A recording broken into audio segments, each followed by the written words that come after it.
Been all around the world.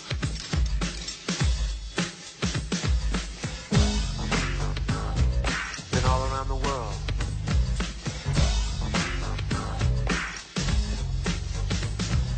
Been all around the world.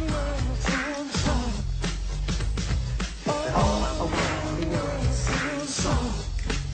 I came for the party, to get naughty, get my rocks on, eat popcorn, watch you move your body to the pop song that I'm singing, ding-a-lingin', funky beats ringing, everybody swinging in the place as I kick the J-A-Z-Z-Y style, R&B, mixing it with the hip-hop swing beat, champagne in my hand, it won't be long till I'm gone. It's just the same old song. It's just the freestyle, meanwhile we keep the beat kicking, sweat dripping, girlies in the limo eating chicken, oops, forget the grease on your pantyhose, I love you, Rover, move over, I gotta blow my nose, sneezing, but still I'm pleasing. All the slimmies, pull out my Jimmy. Time to get busy with a Jenny. If it's good and plenty, don't you know?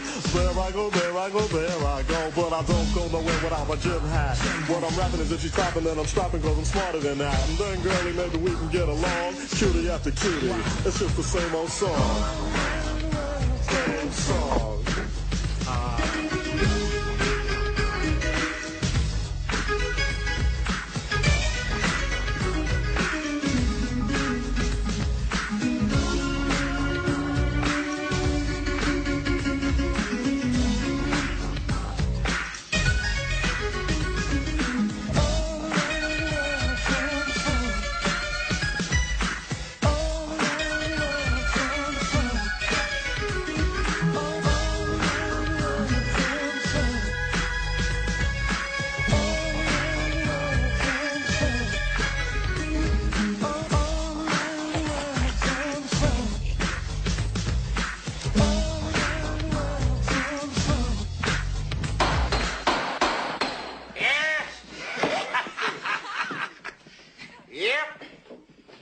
You sure are a gaggle musician, sure enough.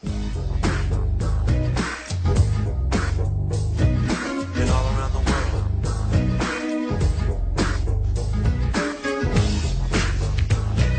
Been all around the world.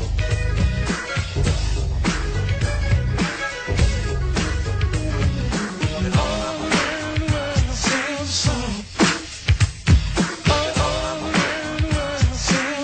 Yo, we've been all around the world. Been all around the world.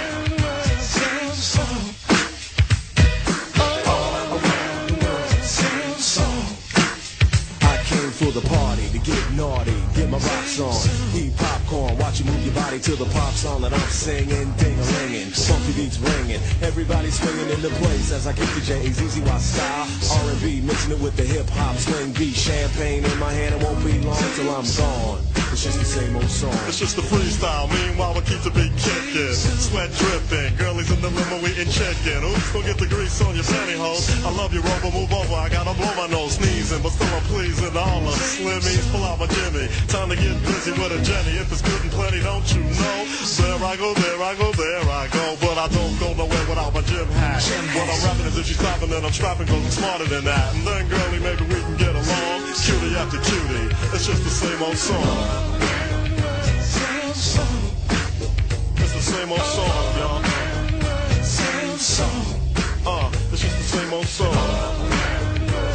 It's the same song.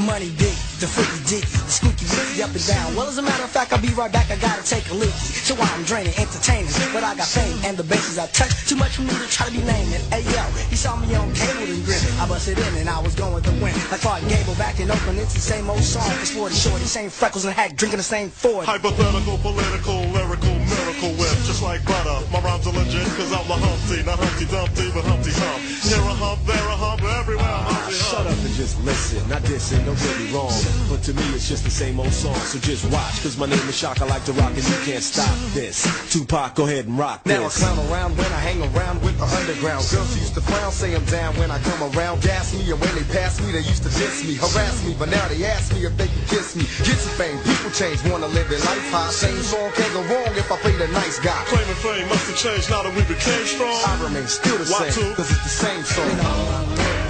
It's the same song. Same old song, y'all.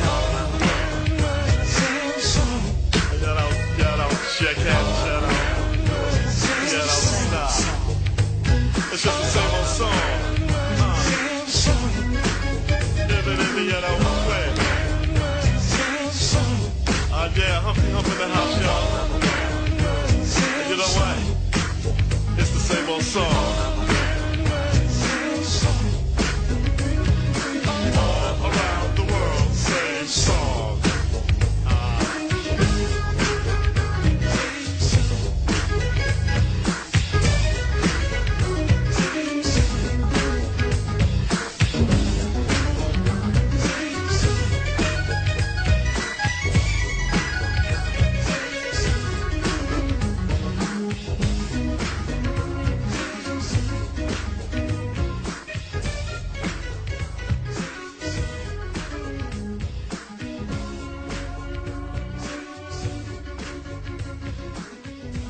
The following live presentation of The Breakfast Soup is broadcast on your FM radio at 98.3 KXVMO Radio Kirksville, Missouri, and on Channel 1 at www.joehaftermedia.com.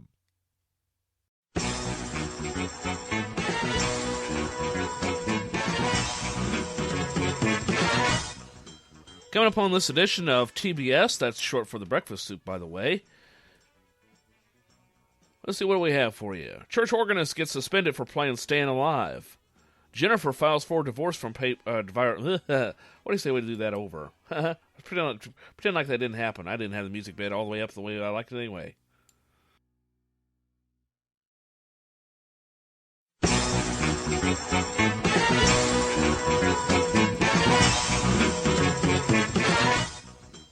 Coming up on this edition of TBS, that's short for The Breakfast Soup, by the way. Jennifer files divorce papers on Ben. Church organist gets suspended for playing Stayin Alive.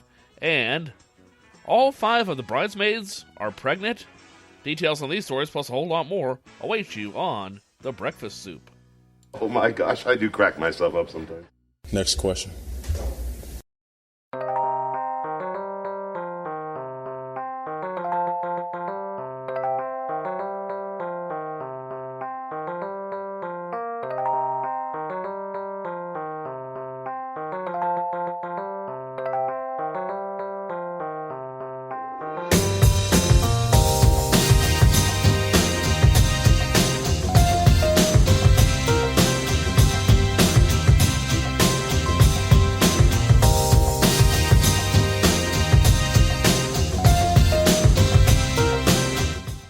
Good Friday morning, my friends, and it's an extra Good Friday because it's, well, Easter coming up this Sunday.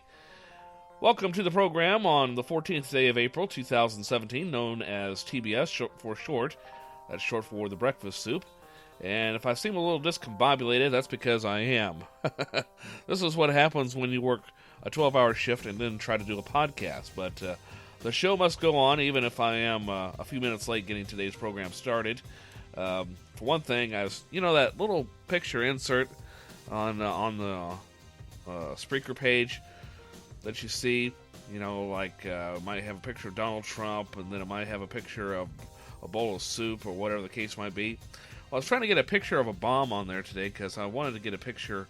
I want to talk about the cost of bombing Syria, and the hypocrisy of government officials who say, well, we can't afford universal health care, but we can afford this multi-billion-dollar bomb that's only going to get used once, if we're lucky, and then, some other poor sap is not going to be so lucky.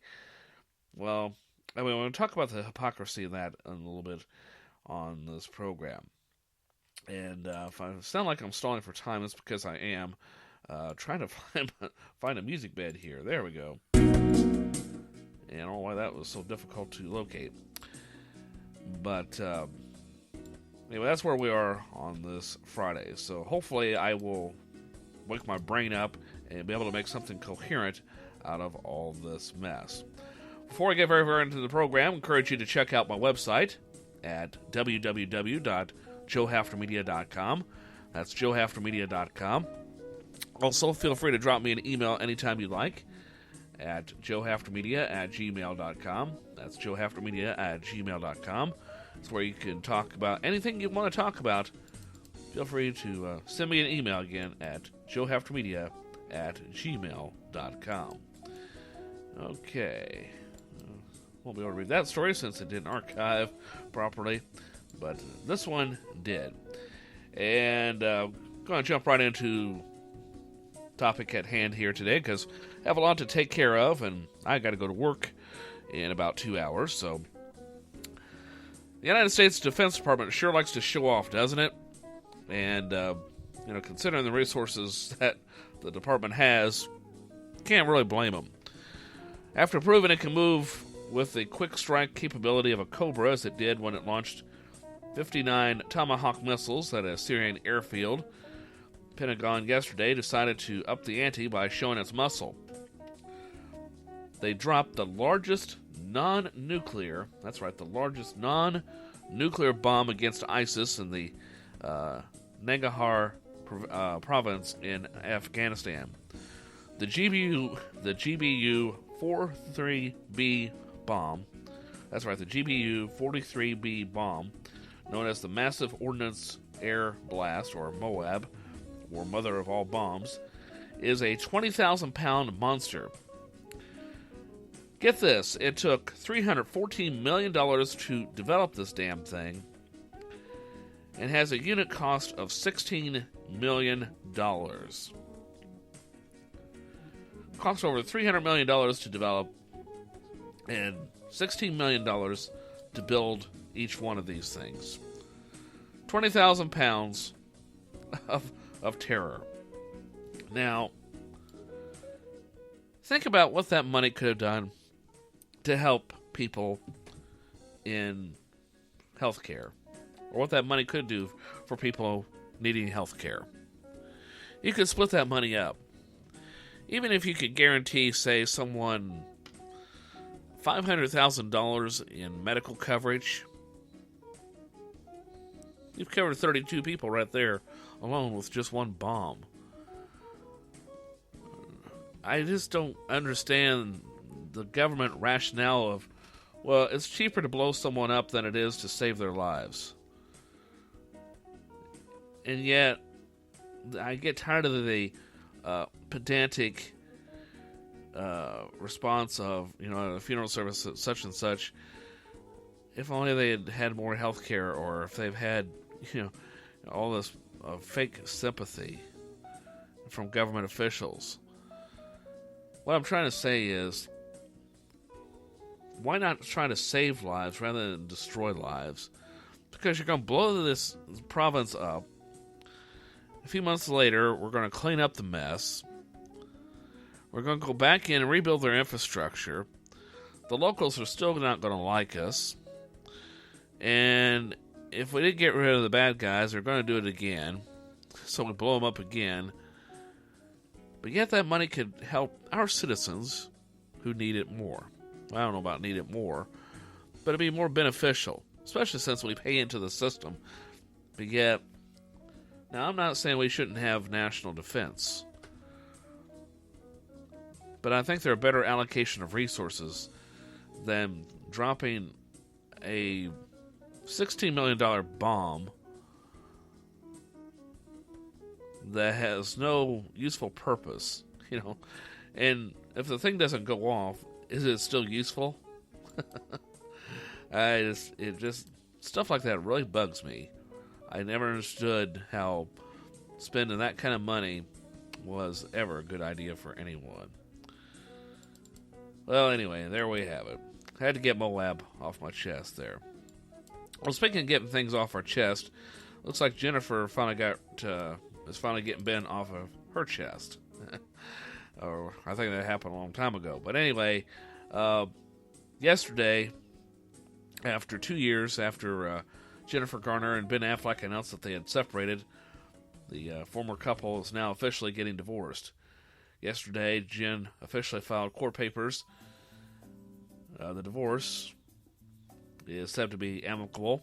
The website says Jen and Ben filed the pro per, which means they will take care of this without a lawyer. Their petition and his response mirror each other completely, although the petition and response were filed together, which means it was coordinated. On their paperwork, they both asked for joint legal and physical custody of their 3 kids.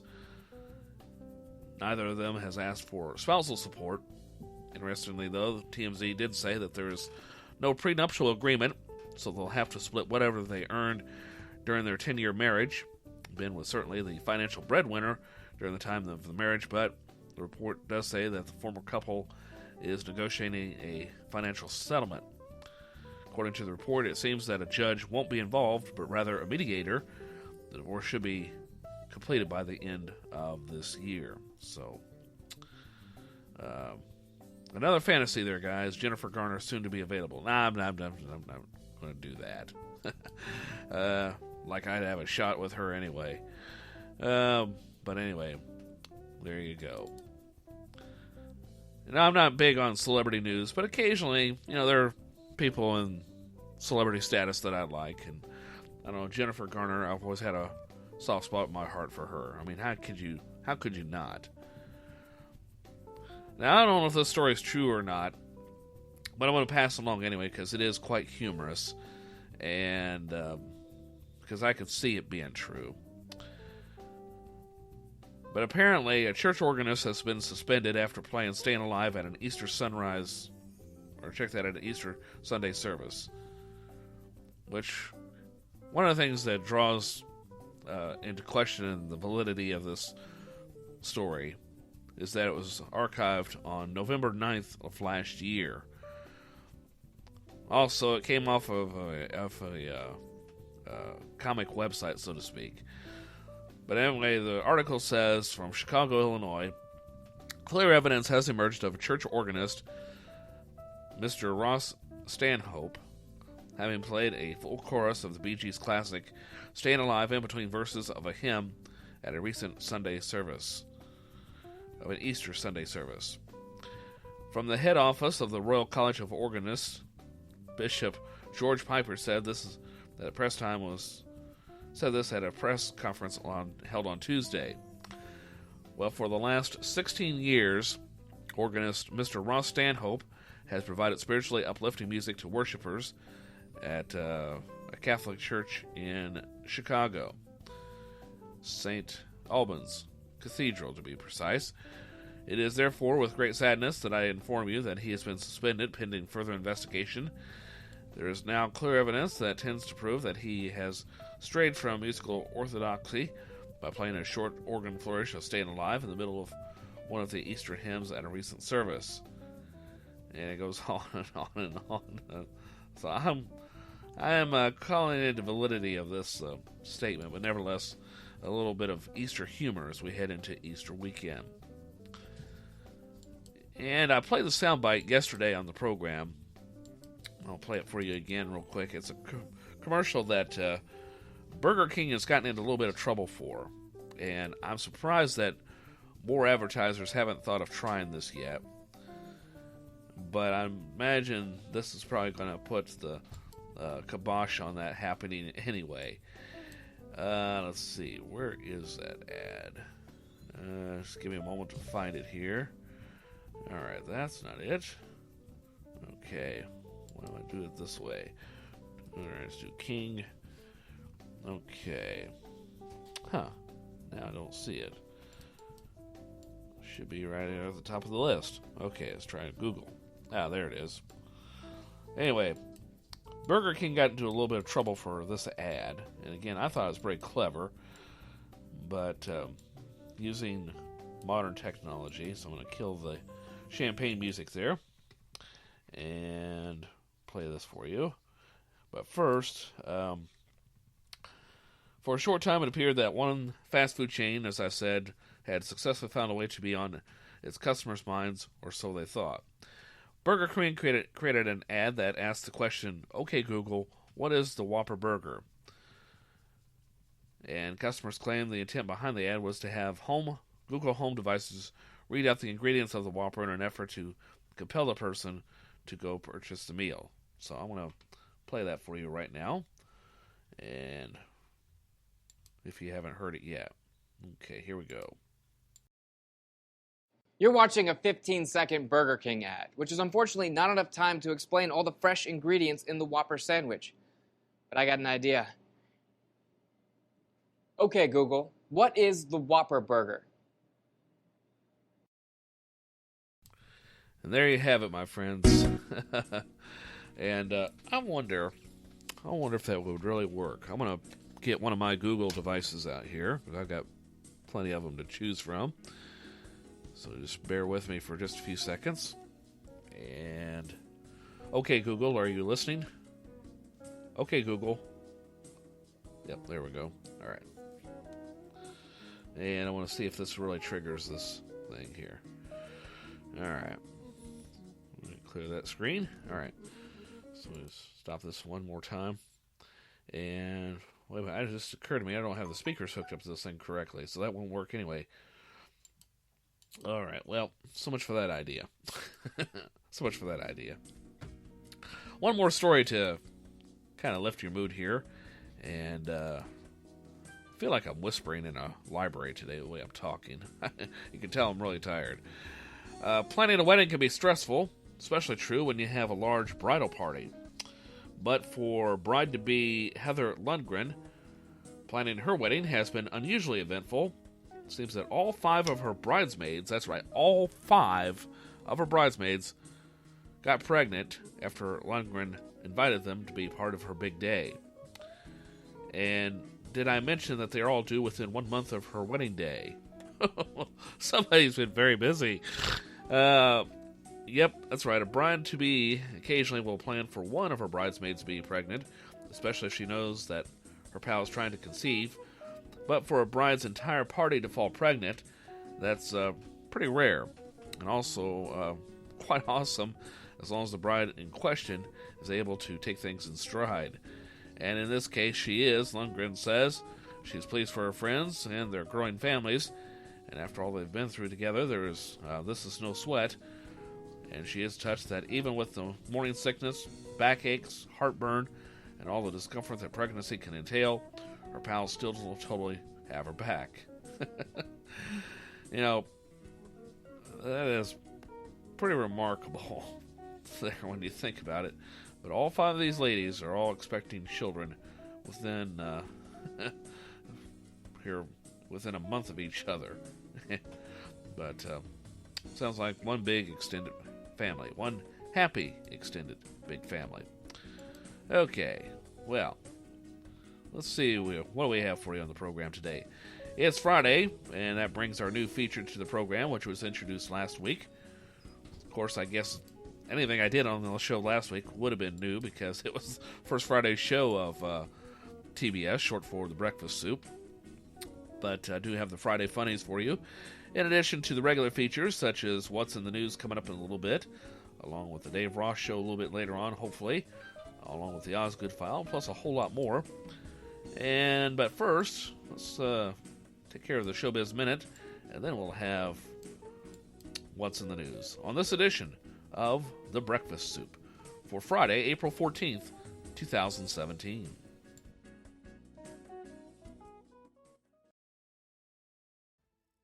Showbiz Minute.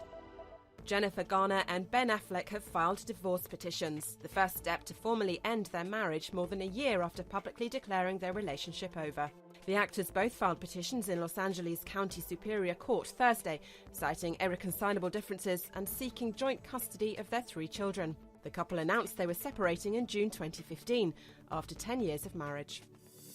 Harrison Ford and George Lucas have been marking the 40th anniversary of Star Wars in Orlando, Florida. Thousands are flocking to Star Wars Celebration, which kicked off Thursday, a 4-day event with celebrity panels, talks, and tributes to the late Carrie Fisher. Trisha Yearwood unveiled her wax figure in Nashville Thursday as Madame Tussauds launched its new museum in the city.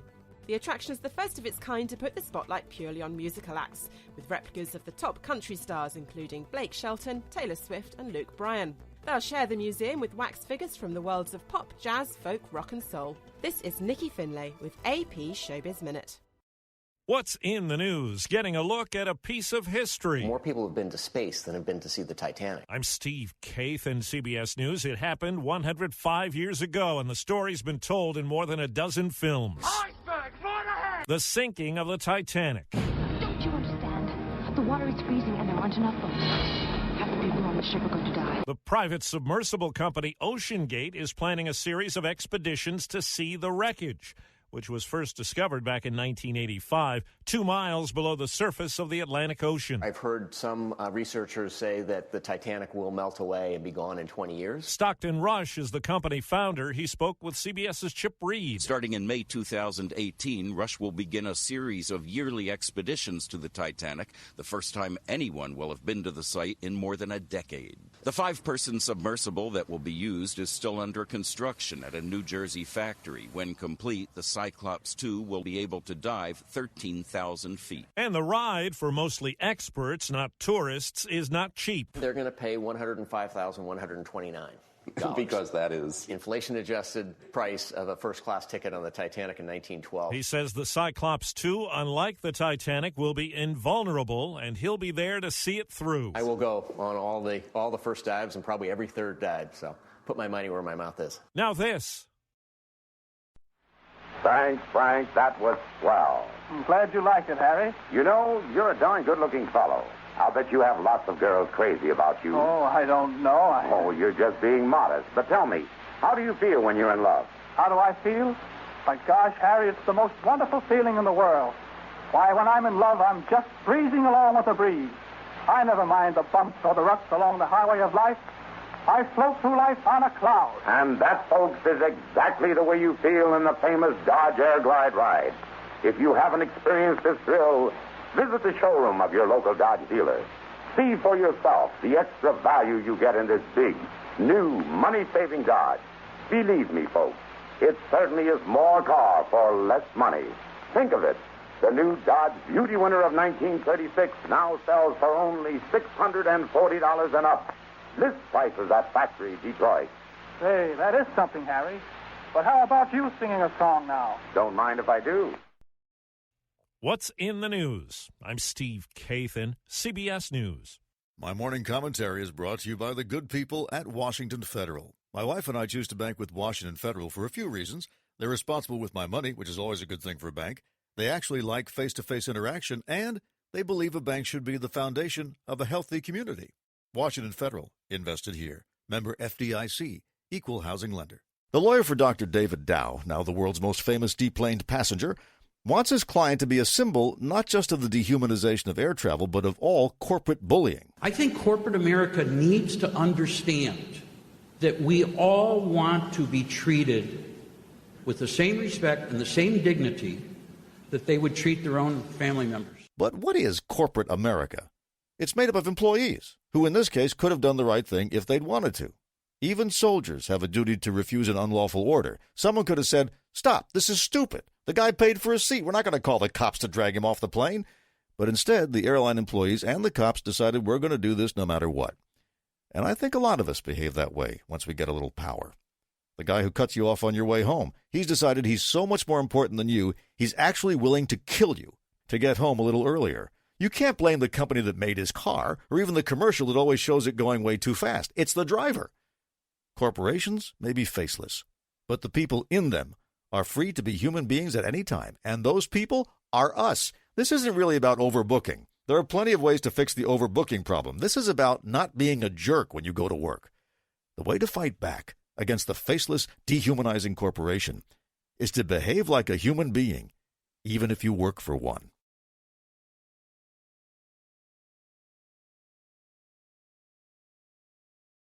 The Osgood File. This is Charles Osgood on the CBS Radio Network. Are you an early bird or a night owl? The answer may tell you when you're the most productive. Dr. Nicola Barclay is a sleep researcher at the University of Oxford in England, and she wanted to find out how sleep deprivation affects people who are early birds and those who are night owls. The effects of a normal, typical day, around 16 hours of being awake, what that does on your attention, how your cognitive performance is impaired following only, say, 16 to 18 hours of being awake. She asked a group of early birds and night owls to stay awake for 18 hours, from 8 a.m. to 2 a.m. Everybody had to take a test in the morning and another in the evening. Whereas we expected morning types to perform better in the morning and evening types to perform better in the evening, that's not necessarily what we found. Dr. Barclay says the early birds and the night owls did about the same in the morning test, but the evening test was another story. Even though the morning types were faster in the evening, they made a lot more errors. The night owls, on the other hand, were more focused. The evening types are better at maintaining their conscious control over their attention, and they're better at executive function following a normal waking day. Dr. Barclay says the early birds, who have to stay up late, should keep this in mind. Even though they might try to do things very quickly late at night after they've been up for a long day, they need to actually try harder and, put in more effortful control, because that's where they're lacking. The Osgood File. I'll see you online at Facebook, Twitter, and at theosgoodfile.com. This is Charles Osgood on the CBS Radio Network. Hey, friends. Do you have something on your mind that you'd like to say to me? feel free to drop me an email at joehaftermedia@gmail.com. I don't have anything planned, but I did want to say hello. Well, hello. Hello.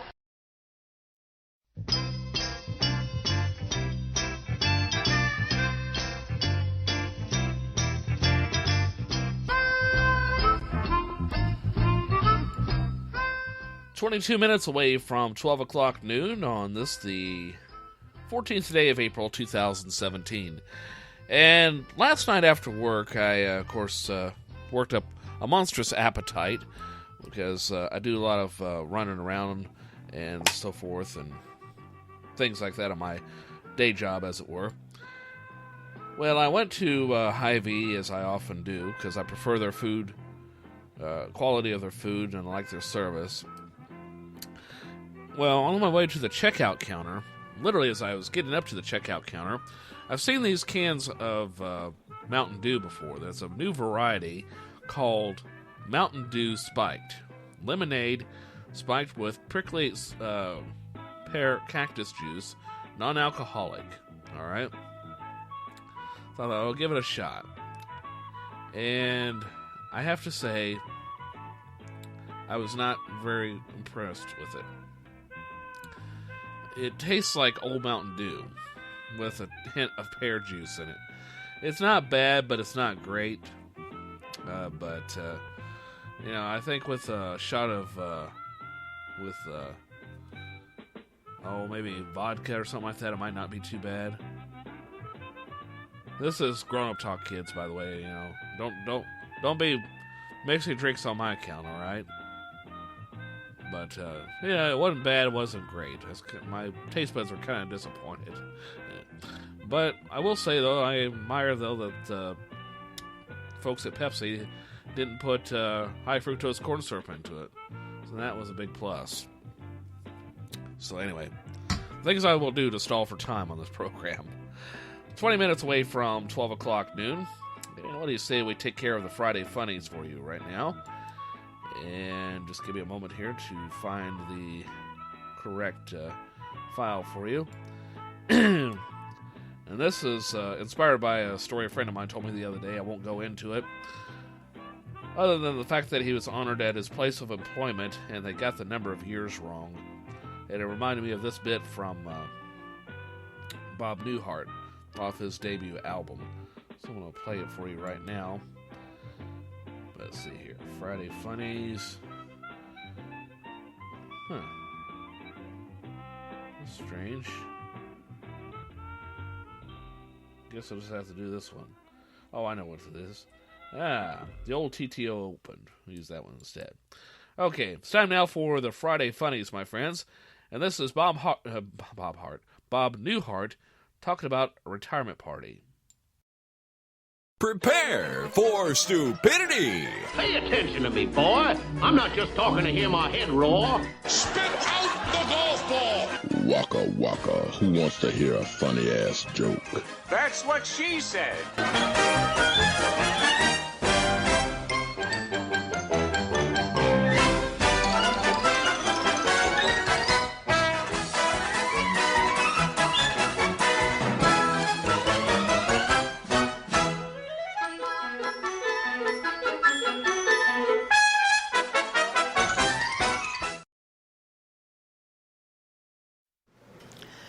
I worked as an accountant for a number of years in Chicago, and I had a kind of a strange theory of accountancy. I had always felt, if you got within $2 or $3 of it,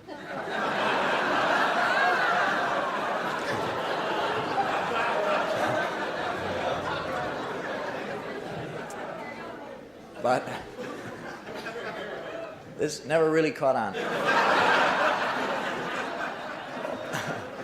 And as a consequence, I held a number of different accounting jobs, you see.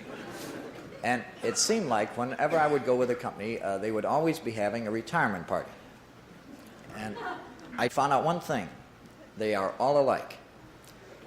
Different people will retire, different people make the speeches. But they all say the same tired old thing. I went to one in Chicago for a guy named Chuck Bedlow. He was an accountant, and he was retiring after 50 years. And first of all, Mr. Clayton got up. He was the president. He gave a little address. Then Mr. Tipton, the vice president, gave a little address. And finally, Bruce Higgins, the head of the accounting department, got up and gave a little address. And he was Mr. Trite.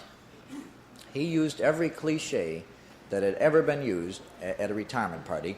And he said things like this. Well, golly, I guess today's the day, isn't it?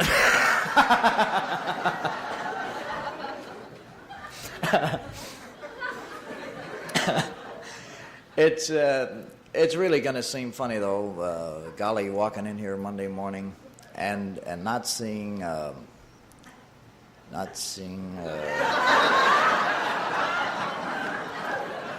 Charlie's smiling, happy face there at the desk. I got to calling him smiling, easygoing Charlie. And I guess most of us had some sort of nickname or other. We used to call him from time to time. I'll never forget. Well, that too, yeah. I'll never forget a kind of amusing thing happened. I just gotten out of college, and now what's the phrase I'm looking for here? Well, a little wet behind the ears, I guess might be the way to put it.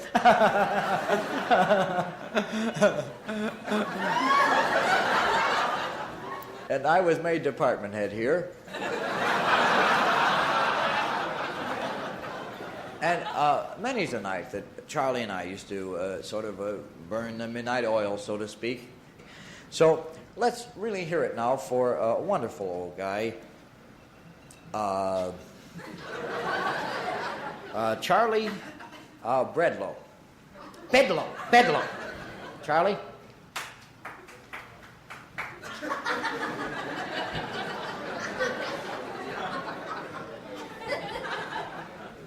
Well, thank you very much, Bruce.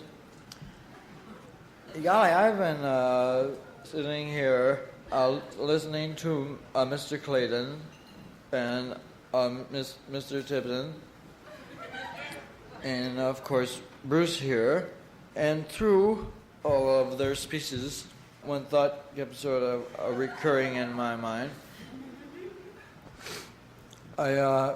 I think I'm going to throw up.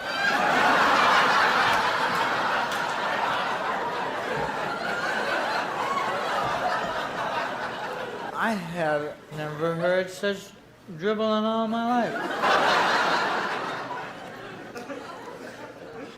I don't suppose that it ever occurred to any of you that I had to get half stoned every morning to make it down to this crummy job.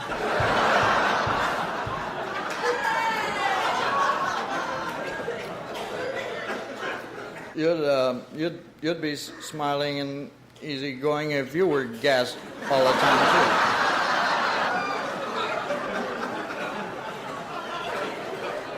But you put in your 50 years, and they give you this crummy watch. I try to make a big deal out of it. It works out to about 28 cents a year.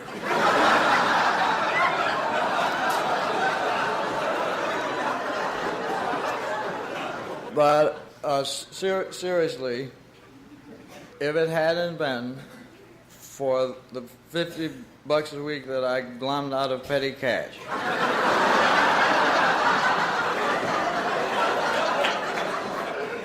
well, I couldn't have made it on the lousy salary they pay her. Oh, and then someone started the rumor about Miss Wilson, the cashier, and myself. And everyone was wondering if, when I retire and she gets back from her vacation in Florida, whether we would get married, I suppose, and spend our declining years down there. She isn't coming back, by the way. I understand that sweet old Miss Wilson is into this company for about $100,000.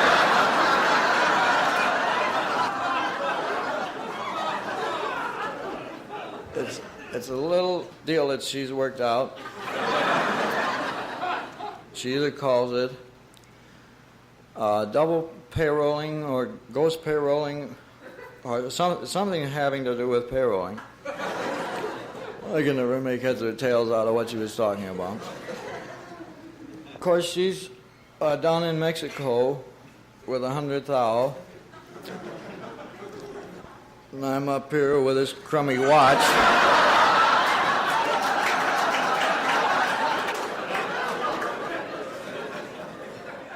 So anything that I might say, I suppose, would be sour grapes. One last thing.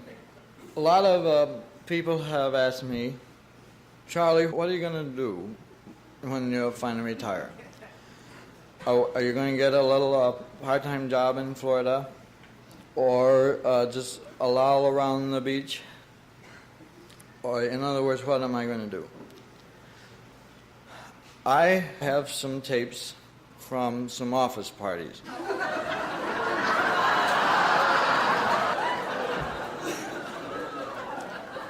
That I'm going to let go for $1,500 a copy. Now let me take that back a minute. The June picnic may run $17,500.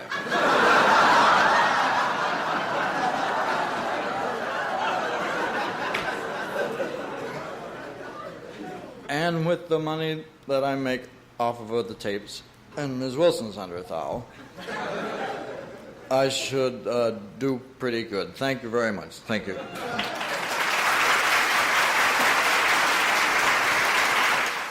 One of my favorite comedians of all time, and probably yours too, Bob Newhart, talking about a retirement party and how true that is. Well, we're about 10 minutes away from 12 o'clock noon and about to wrap up the morning portion of the breakfast soup. And still an item to be served is the World News Roundup from CBS Radio. That's coming up in just a few seconds. Right now, though, a humorous, or rather a feel-good story as we head into CBS News. You know, it's not every day that you get a $400 tip. But for 22-year-old Hawaiian waitress Kayla Chandra, or is it Chandara? Kayla Chandara, that was only the beginning. Seems that she struck up a conversation with a friendly Australian couple who were visiting the Thai restaurant where she works at in Waikiki. They got to talking, and she mentioned her 80-hour work weeks, student loans, and how she could barely make ends meet. Then came the unexpected $400 tip on a $200 tab. Stunned, Chandrahara set out to find the generous customers. The pair had mentioned that they were where they were staying, so she raced up to their hotel and followed up with a thank you card, dessert, and flowers. Then the next day came, and she got an even bigger surprise. The Australian couple returned to the restaurant with an offer to pay off Chandara's loans of more than $10,000. She initially declined, but eventually accepted at their insistence. When she asked how she could have ever thanked them, they texted her, "Be your best possible self, dream big, and strive for your goals." Wow. That's what I've been doing wrong. I need to go work at that restaurant and hustle up tip money to pay off my college loans. But, man, started off $400 tip on a $200 tab. She must give really exceptionally good service. Boy, don't take that comment out of context, please. It's time for the World News Roundup. Battered United passenger charts new course. Dow has hired 2 prominent Chicago lawyers to represent him. Recalculating Russia. Mr. Trump is reassessing what he can make of the Russian relationship. Florida's wildfire fight. Over 100 active fires statewide. Good morning. I'm Steve Kathan with the CBS World News Roundup. After days of anger and apologies, the next move in the story of the Kentucky doctor hauled off a United Airlines flight is his. And CBS's Chris Van Cleve tells us he's heading for court. Busted his lip. Oh, my God! Look at what you did to him! Lawyers for Dr. David Dow seem to be making good on a promise he made shortly before he was hauled off the plane. I make a lawsuit against United Airlines. In an emergency court filing, Dow's attorneys asked a judge to protect the cockpit voice recording, surveillance video, crew and passenger manifests, and the personnel files of the airport security officers involved. Oh, my God! Oh, my God!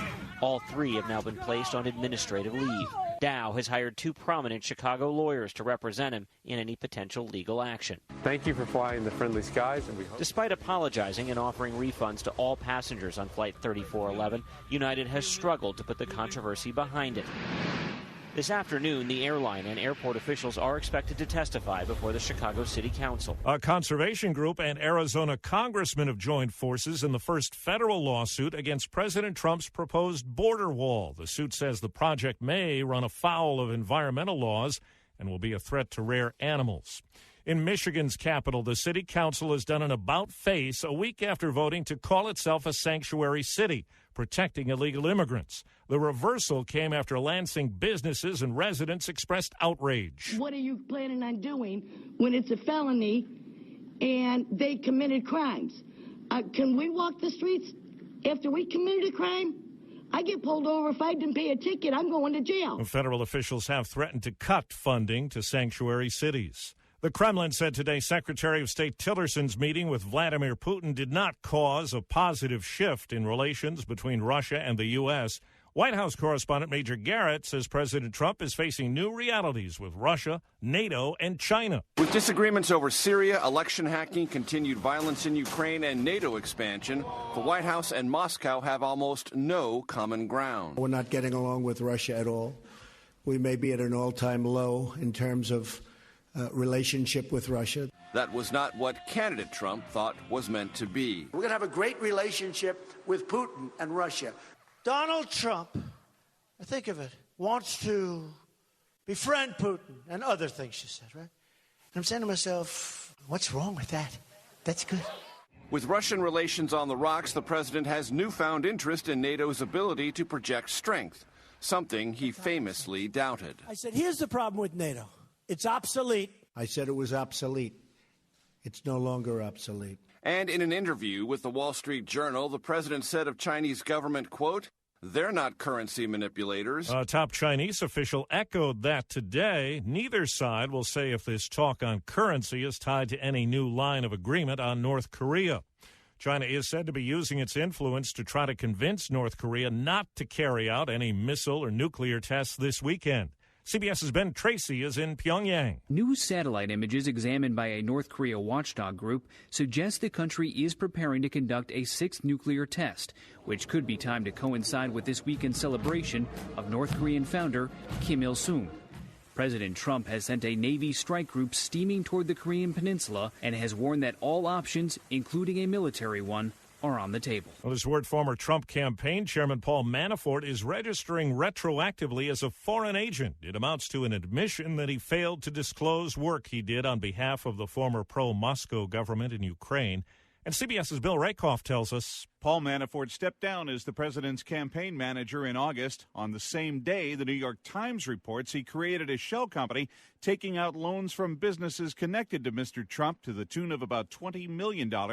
One $3.5 million loan reportedly came from an investment firm connected to Trump hotel projects. Manafort has long denied any wrongdoing in his business dealings. The wildfire season in Florida is shaping up as the worst in years, and right now more than 100 fires are burning. CBS's Peter King is in Orlando.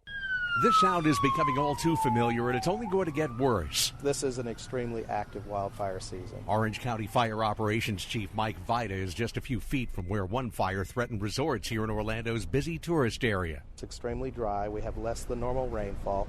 It has been windy, so that pushes these fires, so it enables a small fire to become a large fire very quickly. More than 20,000 acres have been lost so far in what's shaping up as Florida's busiest wildfire season since 2011.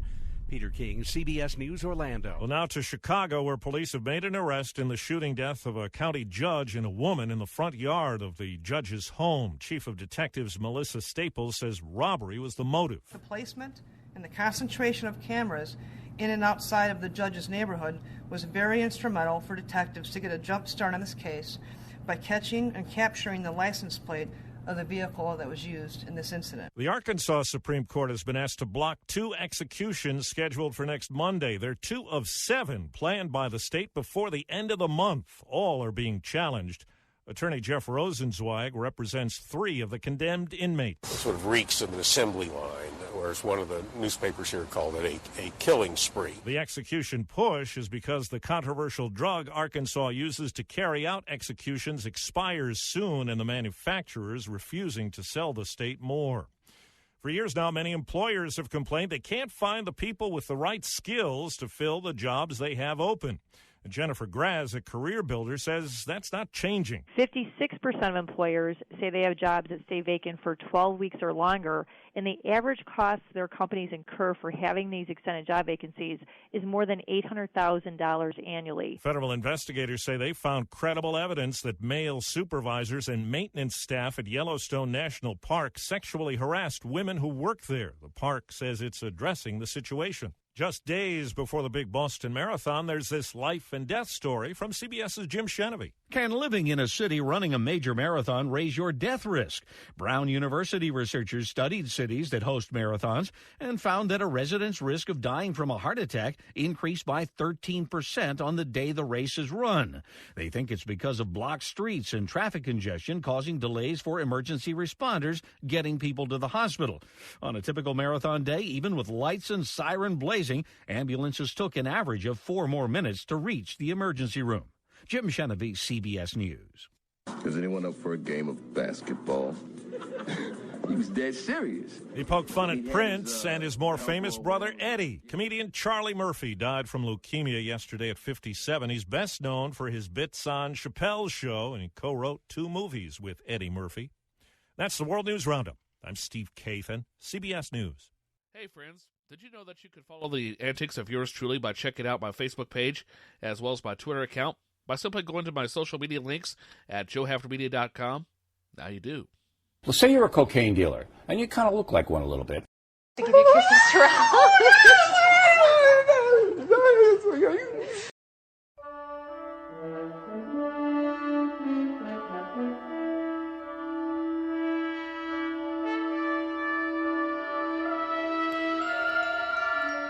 Well, straight up 12 o'clock noon here in the Central Daylight Time Zone on this Good Friday, the 14th day of April 2017.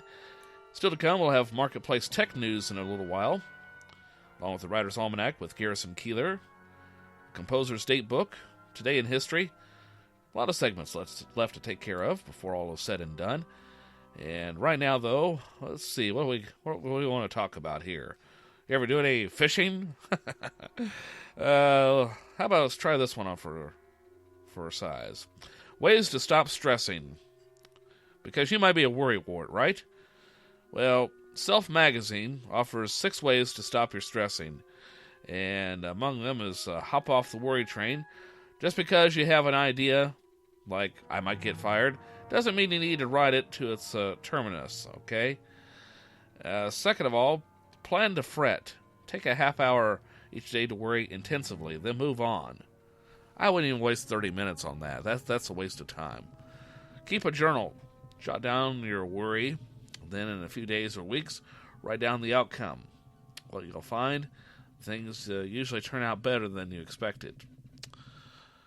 Challenge the likelihood of your worry.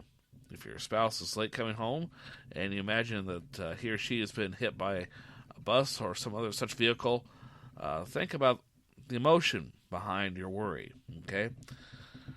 Number 5, peel an orange. Yeah, the next time a thought threatens to snowball into a stressful act, grab a piece of fruit, such as an orange or a grapefruit, press your nails into the skin, and then peel it back, and smell the citrus, which apparently helps you to relax. Stop and peel it back and smell the citrus scent, huh? And number 6, visualize your key life moments of the past 10 years. You probably can't recall the worries linked with those experiences, or if you can, you may see that most never happened. So tell yourself that current worries will fade from memory too. And there you have it, my friends. Ways to knock down that stress. It's time for Marketplace News on TBS, short for The Breakfast Soup. I'm your host, Joe Hafner. This Marketplace podcast is brought to you by Avast, dedicated to protecting people online against cyber attacks using next-gen threat intelligence. More than 400 million people and businesses trust Avast to keep them safe online. Learn more at avast.com. Wrapping up our road trip in search of robot-proof jobs. From Marketplace in Washington, I'm Kimberly Adams in for David Brancaccio. We talk a lot about overseas competition for the work we do, but much of the competition for jobs comes from inside our borders, from automation, artificial intelligence, and algorithms. Today, Marketplace's David Brancaccio finishes a road trip across a swath of the Midwest in search of the more robot-proof jobs. Here's David. Let's play Guess Which State We're In. Judging from this promo on the car radio, maybe Wisconsin. Winnebago Land Barbershop Chorus presents Yeehaw at the Oshkosh West High School. Hi, my name is Michelle DiTilio. I am CEO of Soch. We are a social media / corporate branding / ever-evolving agency. Soch in downtown Milwaukee helps other firms manage their social media. It used to be you help a small company build a fancy website to look big. Today, what we do is we help large businesses seem small, right? So again, going back to working with their consumer on a one-on-one basis. Say the nearby Briggs & Stratton company gets a tweet asking how to start one of their lawnmower engines. Soch can field the question and help Briggs & Stratton bond with that customer. Soch is one of those who would have thought of that a dozen years ago kinds of companies. There's no book that tells me how to run a social media company, right? I didn't even know. Social media didn't really exist 15 years ago, right? DiTilio is CEO, and one of the running gags as I've delved into all of this has been my discovery in the McKinsey Global Institute automation study we're using is one great strategy to hedge against your job getting automated away is to become Chief Executive Officer. Marketplace producer Katie Long is keeper of the data. The slice that could be automated is 25%. Pay is nice, $180,000 a year on average. CEO doesn't lose out much to automation, partly because people follow leaders, not machines. Building consensus may be an especially human talent. So there you have it. Be a CEO, for Pete's sake. I think that's right. And I laugh a little bit because everyone's like, gee, well, we can't have a bunch of CEOs. MIT economist Eric Brynjolfsson is co-author of the bestseller The Second Machine Age, Work, Progress, and Prosperity in a Time of Brilliant Technologies. Let's just push a little harder on that. Actually, the economy is changing in a way where we will have more and more CEOs. A lot of us are going to be CEOs of our own one-person business. You may run your own yoga practice or take care of kids or take care of older people, do selling. The beauty of entrepreneurs is that we're so used to, okay, this happened. You now have to ricochet off. You have to figure out what the next step is. I certainly think entrepreneur will be one of the jobs of the future. It's not something that we have enough of. One of the great ironies that I discovered in my research was that over the past 20 years, we have fewer entrepreneurs and fewer startups than we did in the past. To have more entrepreneurs, we not only need to reinvent our education, we need a better safety net. We need portable health insurance. We need reduced regulation, less occupational licensing. And we need a change in culture. A change in culture may need some big new ideas. Some include rewiring the entire U.S. economy. For instance, what if way more of us owned the robots, owned the technology? We'll be exploring some of those big ideas on the program next week. In Milwaukee, with 1,131 miles on the car's trip computer, I'm David Brancaccio for Marketplace. Head over to the Marketplace Morning Report podcast feed to listen to David's new podcast on this topic. And as the growing threat of automation looms, we often hear about a skills gap. It's a global phenomenon. A new survey in the UK finds that 3/4 of manufacturing companies there said they were struggling to recruit. BBC business reporter Justin Bones filed this for us. This latest survey of business by the British Chambers of Commerce found that the percentage seeking to hire had grown by 9% in the last quarter. The Chamber says an emerging issue is whether companies can continue to get workers from overseas, both in the run-up to and after Brexit. Industries like hospitality and construction are heavily dependent on EU workers. The government says it was working to deliver a highly skilled workforce. The skills shortage and fight for talent isn't leading through into wages, though, with the most recent figures showing earnings up by 2.3% year on year. That's the same it was the month before and little more than inflation. Justin Bones of the BBC. European markets are closed today for Good Friday, and Asian markets ended down.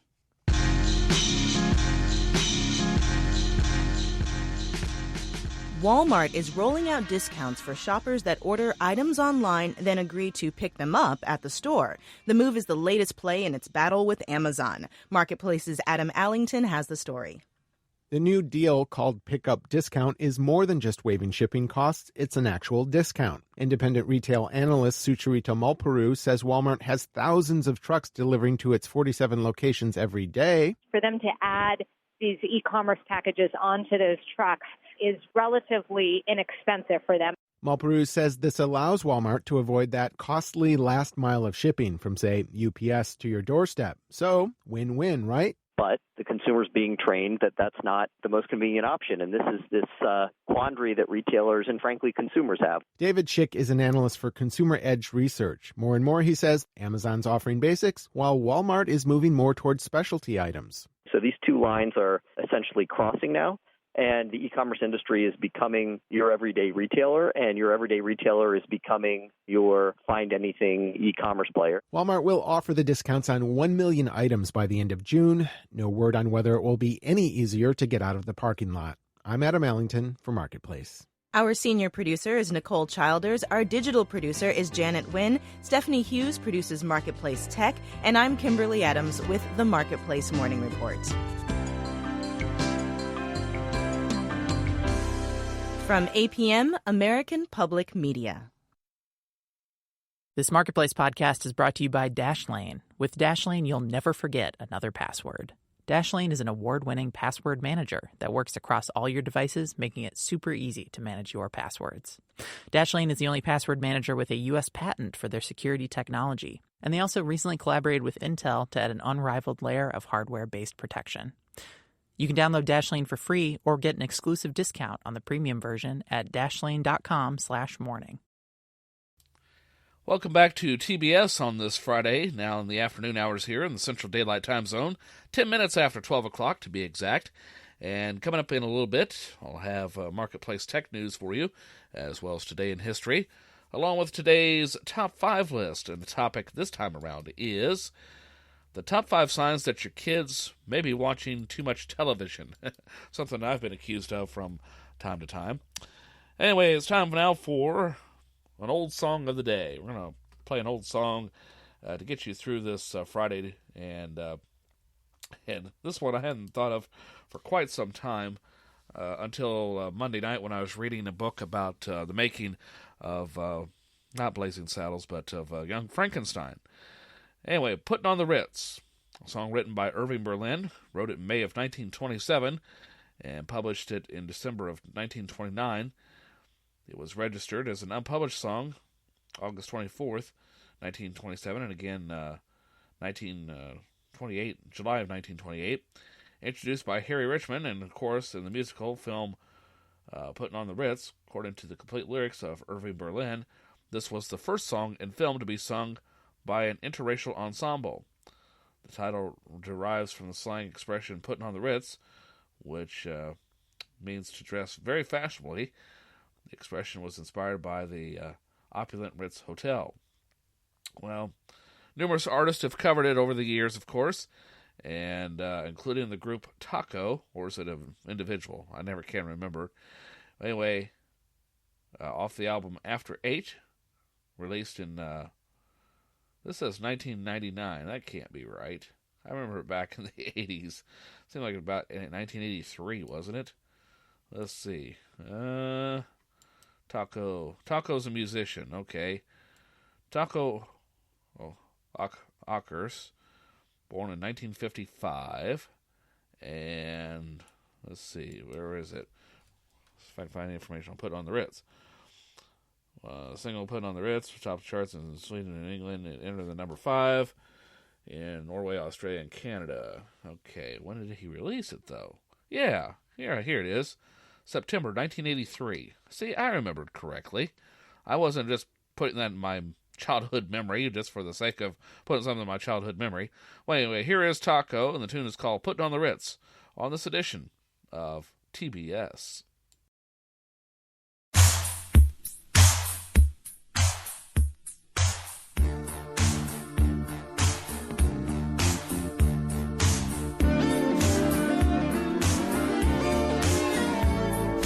If you're blue and you don't know where to go to, why don't you go where fashion sits? Putting on the Ritz. Different types who wear a day coat, pants with stripes and cutaway coat, perfect fits. Putting on the Ritz. Dressed up like $1 million trooper, trying hard to look like Gary Cooper. Come, let's mix where Rockefellers walk with sticks or umbrellas in their midst. Putting on the Ritz. Putting on the Ritz.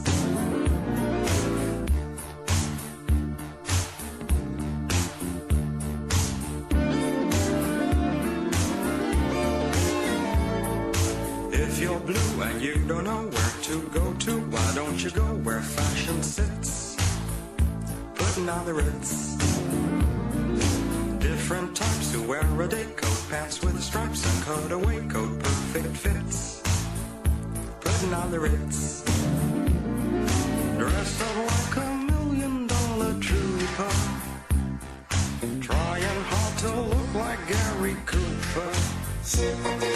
Come, let's mix where Rockefellers walk with sticks or umbrellas in their midst. Putting on the Ritz. Have you seen the well-to-do up and down Park Avenue on that famous thoroughfare with their noses in the air? High hats and arrow collars, white spats and lots of dollars, spending every dime for a wonderful time. If you're blue and you don't know where to go to, why don't you go where fashion sits? Putting on the Ritz. Different types who wear a day coat, pants with stripes and cutaway coat, perfect fits. Putting on the Ritz. Dressed up like $1 million trooper, trying hard to look like Gary Cooper.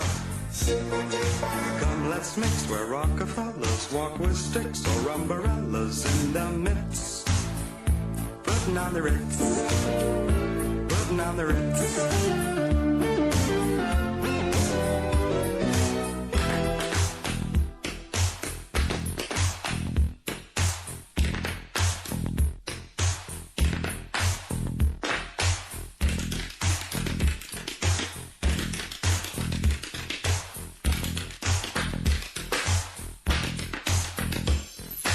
Dressed up like $1 million trooper, trying hard to look like Gary Cooper.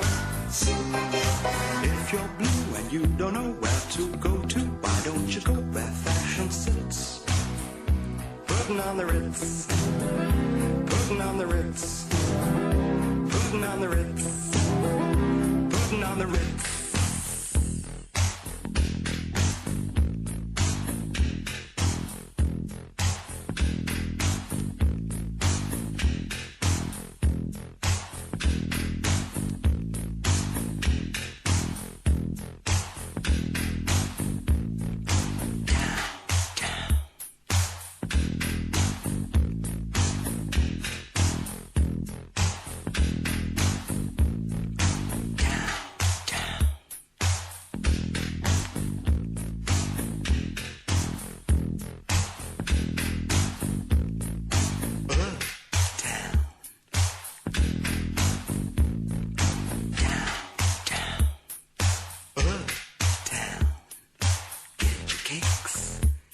The Ritz, dining wine.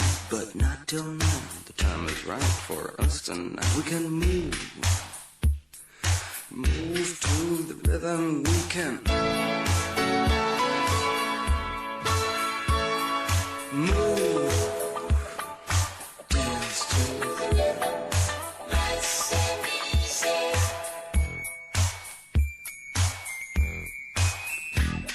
I want you to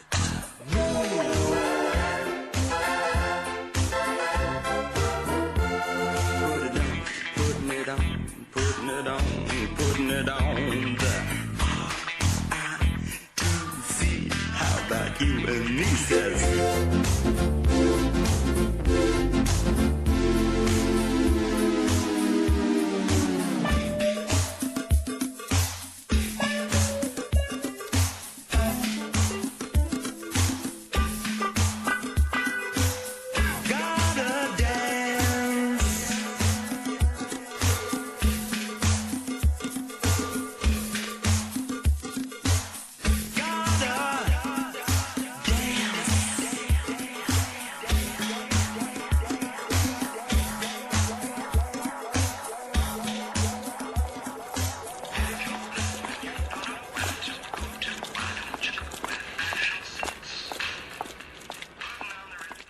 There's Taco from 1983 and Putting on the Ritz, an interesting twist on a Irving Berlin classic.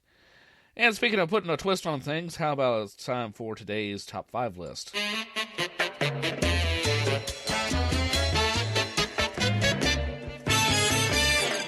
And today's Top 5 list is Top 5 signs that your kids may be watching too much television.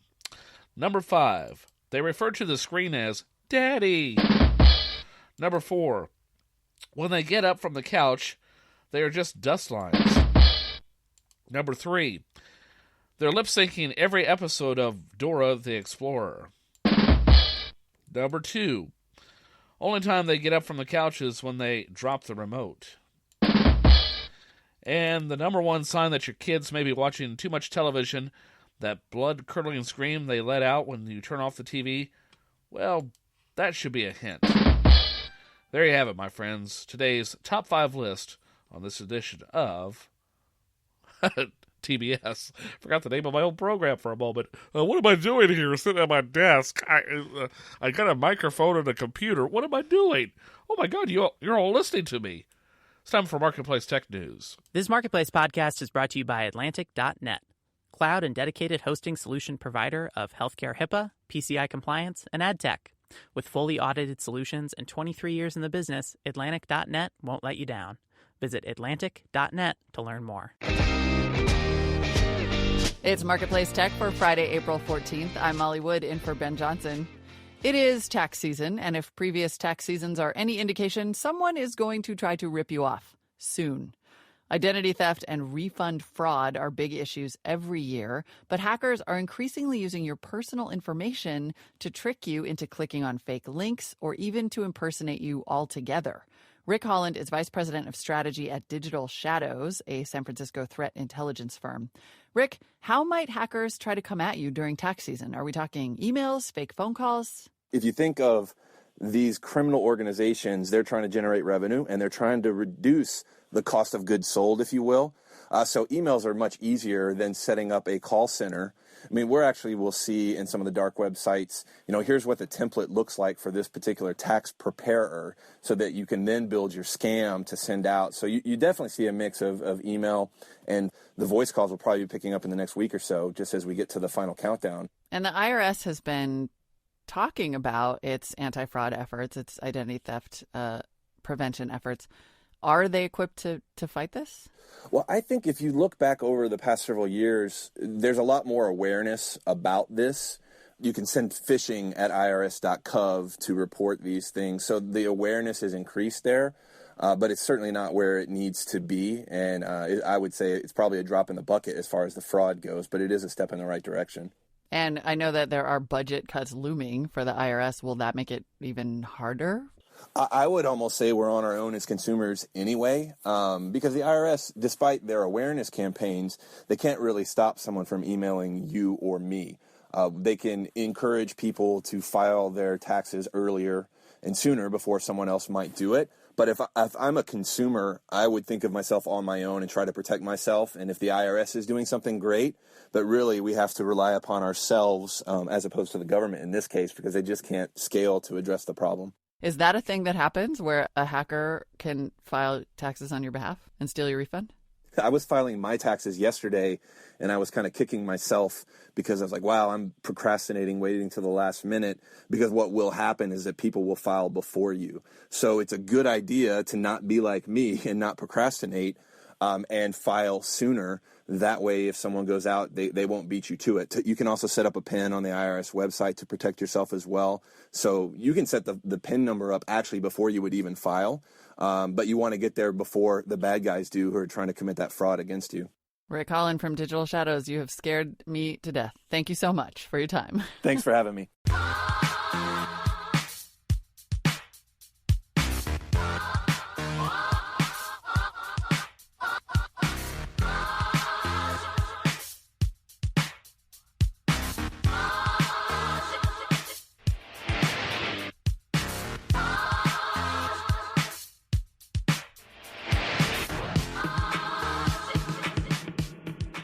It's Silicon Tally time. Our guest today is David Brancaccio, the host of the Marketplace Morning Report, whose 3-part special podcast series, Robot Proof Jobs, launched earlier this week.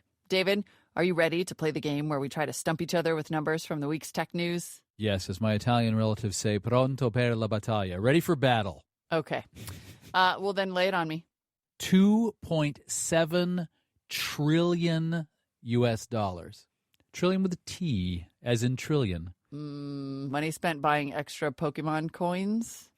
Amount of U.S. wages that go to people doing 3 things: data collection, data processing, and work in predictable physical environments, $2.7 trillion, all the work that's relatively easy to automate, to robotize. That's intense. I know. When a consulting firm published that figure earlier this year, some business-facing publications were like, wow, we can save all these wages, $2.7 trillion. Yeah, it's money out of workers' pockets. So that's the other way to look at it. And that is a very large number. All right, well, I'm going to give you a much smaller number. It is more than 150 warning sirens. This is the app that makes absolutely sure that you don't raid the refrigerator in the middle of the night and have that high-calorie snack? No? That's not what it is? That's outstanding, and that should exist. No, it's the number of sirens normally used to warn about extreme weather events that were set off in Dallas earlier this week by a hacker.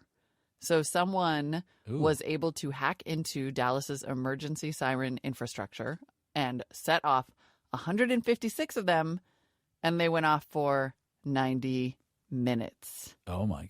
That is positively creepy. Really? Oh, my goodness. All right, go ahead and hit me with your next tally number. 5%. 5%. It is related vaguely to this notion of robotized jobs. I'll give you that. I thought it could be. Only 5% are actually automated? 5% of all U.S. jobs are totally automatable. Oh. All of us have a piece of what we do that is robotizable, right? Mm-hmm. But I was thinking 5% in a different context. 5% is automation potential of a tree pruner, a groomer of trees or hedges. That's really low, right? 95% of what a tree pruner does is not robotizable. We think, well, it's the low-wage jobs that technology takes first, but it's also middle-skill jobs. That's David Brancaccio. You may know him as the host of the Marketplace Morning Report, and his 3-part special podcast series, Robot Proof Jobs, launched earlier this week. David, thanks so much. My pleasure. And if you have noticed a distinct lack of hip millennials in the office today, it's because Coachella kicked off in the California desert. The Music and Art Festival drew almost 200,000 people last year. It's long been home to stylish fashion brands like Alexander Wang and Jimmy Choo. This year, tech is getting into the game. HP will announce a new laptop at Coachella. It'll show off its new Pavilion laptops in an air-conditioned pavilion. It'll try to impress festival goers with stylish colors and support for drawing with a stylus. In fact, the Coachella kids can even design and print their own bandanas because it's dusty in the desert. Oh, brands, you think of everything. I'm Molly Wood, and that's Marketplace Tech.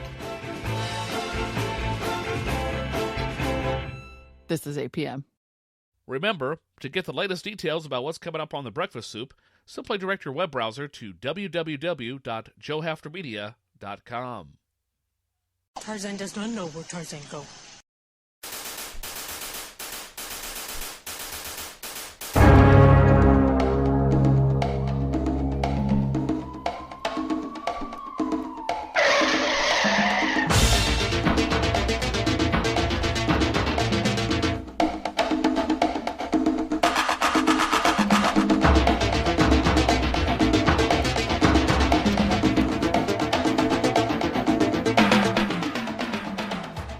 Well, that car screech at the beginning of that sounded cartoonish, didn't it? Welcome back to TBS on this Friday, now in the afternoon hours, 12:28 on the 14th day of April, 2017. Coming up in just a moment, I will have a humorous look at Today in History, and then AP Today in History, along with celebrity birthdays. Going over a list of shows that could possibly be canceled at the end of the 2016-2017 season. And among them is a newcomer introduced on ABC just a few months ago. And I just started watching it about 2 months ago. And I'm not talking about the time travel series that I mentioned earlier in the week, although I am disappointed that ABC didn't do a better job of keeping that show around time after time. I'm talking about Designated Survivor. And it looks like it's going to live up to its name if it should happen to get renewed. But this was a fear that I had based on the directions the story has taken. Ratings have dropped in recent weeks, and the showrunner was changed as part of a creative tweaking, but with 12 million viewers and a 2.9 rating for the season. Kiefer Sutherland's latest is the highest rated show on this list of 47 potential shows to get canceled. So I'm hoping that they'll go back on their original course, but it's gotten a little bit preposterous, I'll put it that way. Yet, CBS is trying desperately to save Two Broke Girls. Now in its 6th season, and in danger for the first time, CBS and Warner Brothers are in negotiations to keep that piece of poo alive. Yeah, CBS is downright savage when it comes to axing its weakest shows in May, but in all likelihood, they'll probably salvage this one. Love CBS, but that show drives me up the wall for numerous reasons. It's not even funny. It's just a half hour of constant insults back and forth. No comedic value in it whatsoever. Well, some would probably say that about my show, but, I do at least make an effort here. And speaking of making an effort, what do you say we take care of a humorous look at Today in History, all right? Because we have to do that before we get out of here. I'm contractually obligated. Okay, I wrote the contract. All right, here we go. So let me stop the music here and start this music here. And it's time now for a humorous look at Today in History, as presented by yours truly, Joe Hafner, on The Breakfast Soup. Today is the date that Abraham Lincoln was shot and that the Titanic hit the iceberg. April 14th can be tough, especially if you're just now getting started on your taxes. On this date in 1775, the first American Society for the Abolition of Slavery was organized by Benjamin Franklin and Benjamin Rush. Wise beyond their years, if he hadn't been out flying that kite in a thunderstorm, they probably would have taken the idea more seriously. In 1828, the very first edition of Noah Webster's American Dictionary of the English language was published. Why can't I say that? English language was published. I'm starting to sound like Murray from the time he got his mouth numbed on not Inglourious Bastards. On Impractical Jokers. Good grief. Well, getting that first dictionary published, it prompted the age-old question, how can you look up how to spell a word if you don't know how to spell it? And people should finally look up a word dictionary and find out, or rather, people could finally look up the word dictionary and find out what it means. It was on this date in 1894 that a motion picture peep show device invented by Thomas Edison went on display in New York City. The most amazing part is that peeps have not yet been invented. In 1902, J.C. Penney opened up his very first store. but nobody took him seriously. Seriously.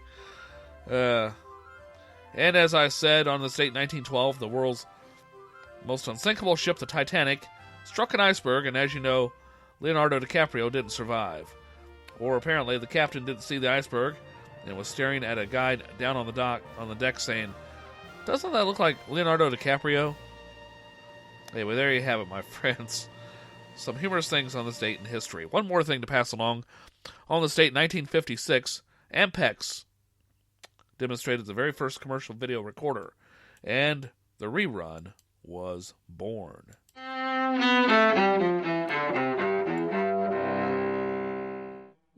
April 14th, 1865. Walk the deck, my captain lies, fallen, cold, and dead.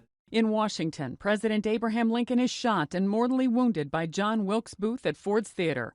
Lincoln, who led the United States through 4 years of civil war and opposed slavery, dies the following morning.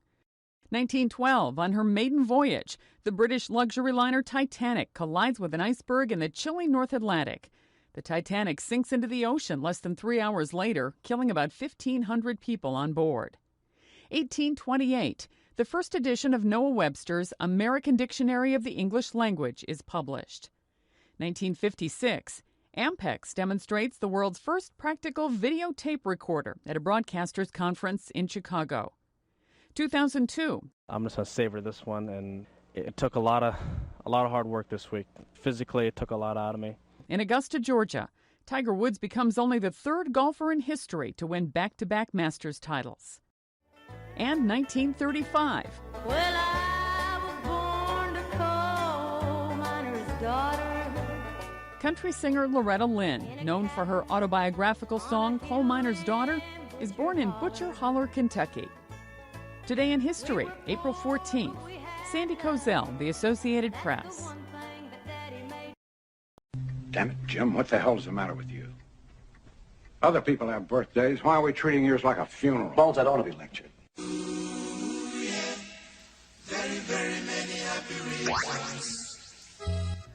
It's time for celebrity birthdays for Friday, April 14th, 2017.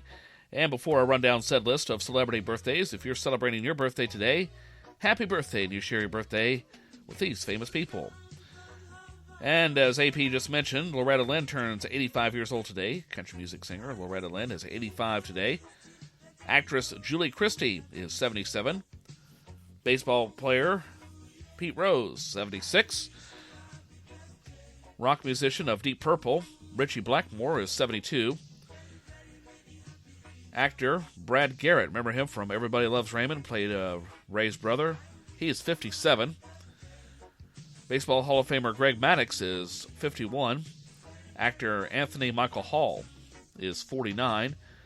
Actor Adrian Brody turns 44. Who else we have for here? Rock singer Lynn Butler of Arcade Fire is 37. And actress Claire Coffey of Grimm and Franklin and Bash also turning 37 today. And one more birthday. Actress Abigail Breslin on Little Miss Sunshine. She turns 21 today. And those are celebrity birthdays for the 14th day of April, 2017. All right. Now, what do you say we take care of the Writer's Almanac? And for that program, we bring in Mr. Garrison Keeler from Lake Wobegon.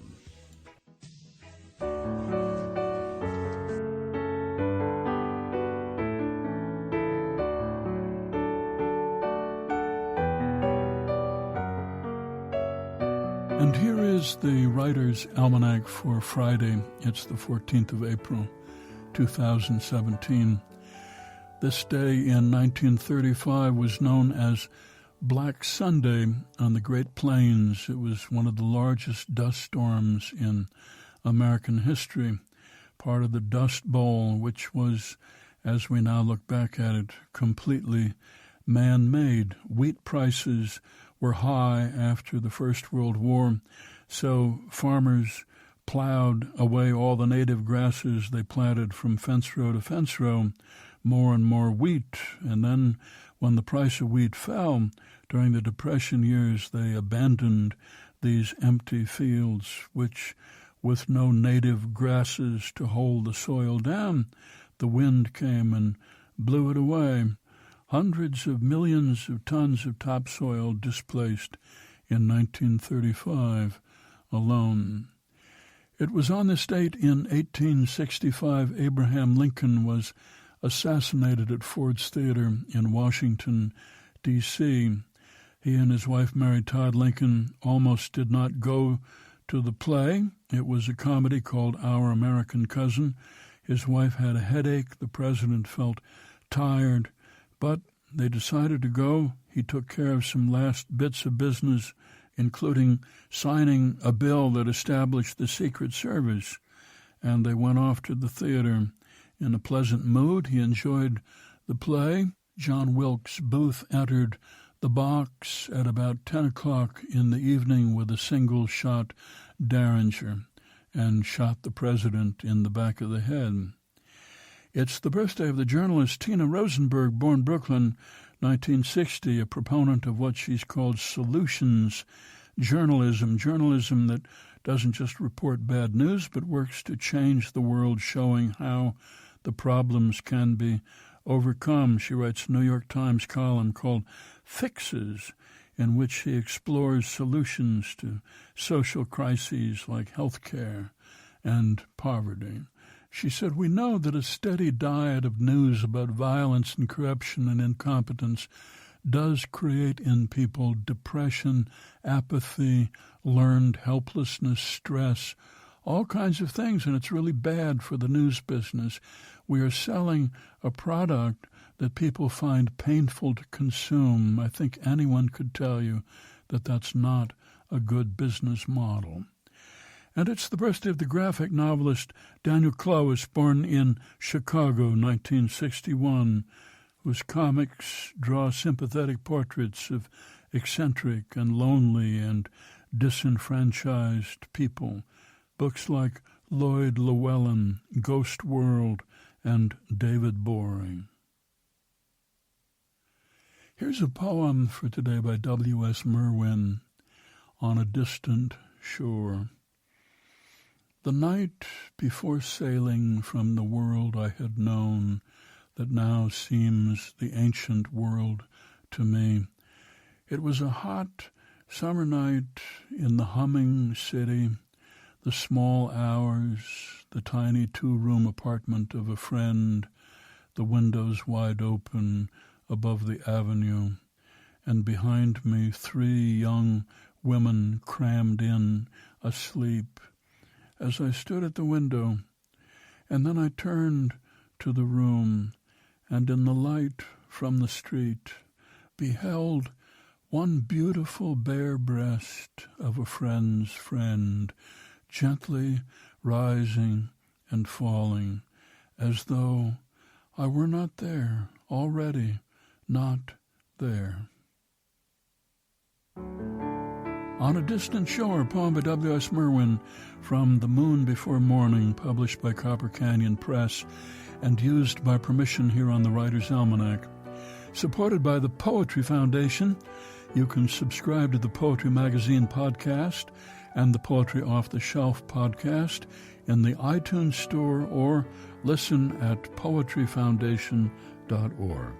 Be well, do good work, and keep in touch.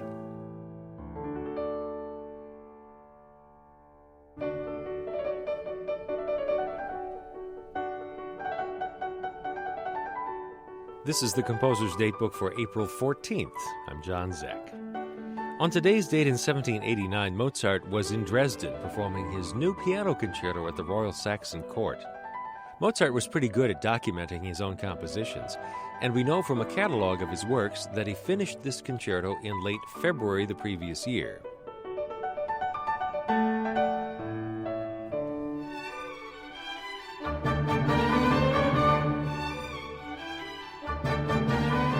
Unfortunately for posterity, Mozart was less dutiful in copying out all of the solo piano part, which he no doubt just kept in his head. The surviving manuscript score contains just a shorthand version of the solo piano part, with the music for the left hand hardly there at all. Modern performers have to rely on their own wit and imagination to fill in the blanks, as it were. And who knows, maybe Mozart played it differently each time himself, improvising around his own sketchy outline as the mood took him. In any case, Mozart must have been proud of this concerto. He played it again at the festivities surrounding the coronation of Emperor Leopold II in Frankfurt in October of 1790. And ever since, this concerto has been known as the Coronation Concerto.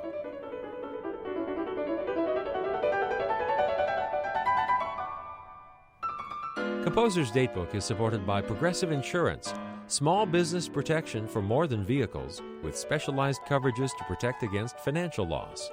More at progressivecommercial.com. Composer's Datebook is produced by APM, American Public Media, and the American Composers Forum, reminding you that all music was once new.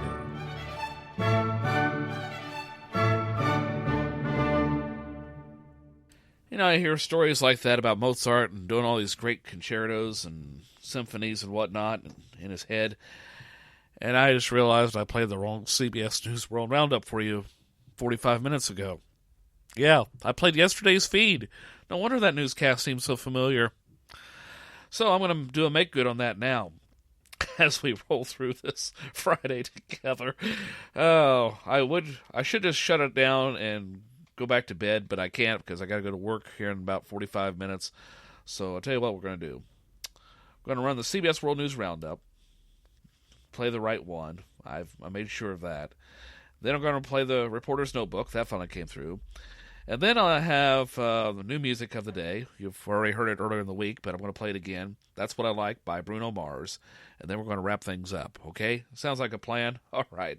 Winner, winner, no chicken dinner for me. 12:44 on the Breakfast Soup. TBS for short. Let's roll it, beautiful. North Korea lashes out. It's not North Korea, but the U.S. which makes problems. Massive U.S. bomb shakes Afghanistan. This was the right weapon against this target. In-flight visit from a scorpion. Stung me on the thumb right next to my nail.